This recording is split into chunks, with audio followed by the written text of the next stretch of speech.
મહારાષ્ટ્રીયન સમાજમાં ઉજવાતો હલ્દી કંકુનો પારંપરિક કાર્યક્રમ નવસારી જિલ્લાના તાલુકા કક્ષાએ યોજાશે, જેની શરૂઆત આજથી ચીખલીથી થઈ હતી, જેમાં મોટી સંખ્યામાં મોદી સમર્થક મહિલાઓએ હાજરી આપી હતી. નવસારીના સાંસદ પ્રદેશ પ્રમુખ CR પાટીલ પત્ની ગંગાબેન સાથે હાજર રહ્યા હતા. કાર્યક્રમમાં સંબોધન કરવા દરમિયાન પત્ની ગંગાબેનનું પણ નામ લેવાનું ચૂક્યા ન હતા અને કહ્યું હતું, નામ તો લેવું જ પડે, નહીં તો શું થાય તે સમજો તો ખરા.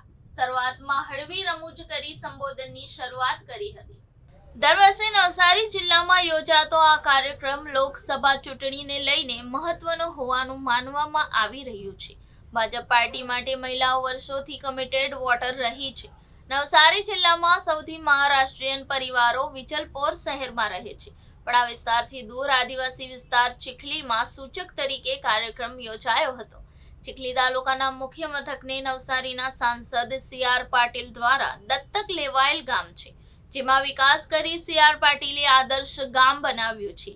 આ વિસ્તારની મહિલાઓ મોટી સંખ્યામાં કાર્યક્રમમાં હાજર રહી હતી. લિંબાયતના ધારાસભ્ય સંગીતા પાટીલ પણ કાર્યક્રમના મહેમાન બન્યા હતા. સ્ટેજ પરથી સંબોધન કરતા સાંસદ CR પાટીલે કાર્યક્રમમાં હાજર તમામ બહેનોને અયોધ્યા લઈ જવાની ખાતરી આપી હતી. આ કાર્યક્રમની જવાબદારી તેમણે નવસારી જિલ્લા પંચાયતના પૂર્વ પ્રમુખ અમિતાબેન તથા નરેશભાઈને સોંપી હતી.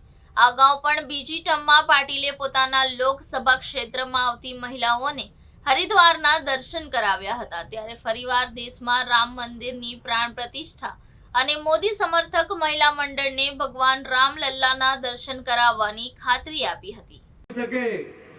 એટલે મોદી સાહેબની વ્યાખ્યા છે, ગરીબ એટલે જેને પૈસાની જરૂર છે, જેને મદદની જરૂર છે, એના માટે યોજના બનાવીને આ દરેકે દરેક ગરીબો માટે એમણે યોજના બનાવી છે. એનો લાભ દરેક ગરીબને મળે એના માટેના એમના સફળ પ્રયત્ન કર્યા છે.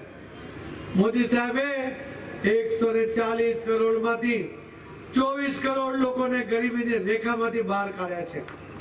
કોઈ પણ અવાજ કર્યા વગર, કોઈ પણ સૂત્ર બોલ્યા વગર. ઇન્દિરા ગાંધી કહેતા હતા ને કે ગરીબી હટાવો, કોઈની ગરીબી નહીં હટી, ફક્ત કોંગ્રેસીઓની ગરીબી હટી. ગરીબ તો બિચારા ગરીબ જ રહ્યા, પણ મોદી સાહેબે 24 કરોડ લોકોની ગરીબી હટાવી અને આવનારા વર્ષોમાં તમામ લોકોની ગરીબી હટી જાય એના માટે મોદી સાહેબ સંકલ્પબદ્ધ છે. નમસ્કાર. આજે ચીખલી ખાતે, ચીખલી નવસારી જિલ્લાને ચીખલી ખાતે મોદી સમર્થક મહિલા મંડળ દ્વારા આજે હલ્દી કુંકુનો કાર્યક્રમ રાખવામાં આવ્યો હતો. ખૂબ મોટી સંખ્યામાં બહેનો અહીંયા ઉપસ્થિત રહી છે. લગભગ 7-8 હજારથી ઉપર વધુ મહિલાઓ અહીંયા ઉપસ્થિત રહી છે. હલ્દી કુંકુ કરવાનો એક જ ઉદ્દેશ હોય છે. હલ્દી કુંકુ એટલે જ્યારે 14 જાન્યુઆરી પછી જ્યારે સૂર્ય મકર રાશિમાં પ્રવેશ કરે છે અને આપણો દિવસ મોટો થતો હોય છે, એવી રીતે માન્યતા એવી છે કે દિવસ જેમ મોટો થાય તેમ આપણું સૌભાગ્ય પણ અખંડ રહે, વધતું જાય. એના માટે બહેનો એકબીજાના ઘરે બોલાવીને બહેનોને હલ્દી કુંકુ આપતી હોય છે, તલના લાડુ આપતી હોય છે અને જમવાનું આપીને સાથે સાથે એમને પ્રતિક વાસન ભેટ તરીકે એક ભેટ આપે છે.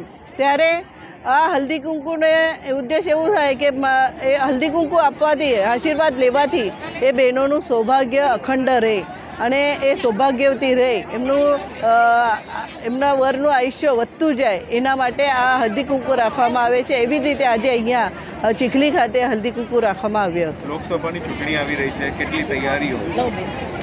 લોકસભાની ચૂંટણી તો ઠીક છે, હજુ તો વાર છે, 2-1 મહિના બાકી છે, પણ અમે તો દર વર્ષે આ કાર્યક્રમ કરતા હોઈએ છીએ અને લગભગ 2007થી લઈને જ્યારથી આ મોદી સમર્થક મહિલા મંડળ બન્યું છે ત્યારથી અમે આવા કાર્યક્રમ દર વર્ષે કરતા આવી રહ્યા છે.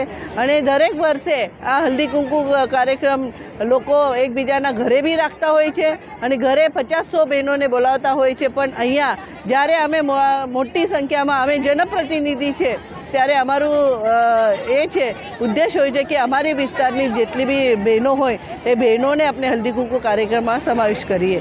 પાટીલ સાહેબે કીધું છે મહિલાઓને યોદ્ધા લઈ જશે, કેટલા તબક્કામાં શું આયોજન છે? મહિલાઓને નહીં પણ બધાને જ હમણાં અયોધ્યા લઈ જઈ રહ્યા છે. હમણાં બી 16 તારીખે એક ટ્રેન જવાની છે.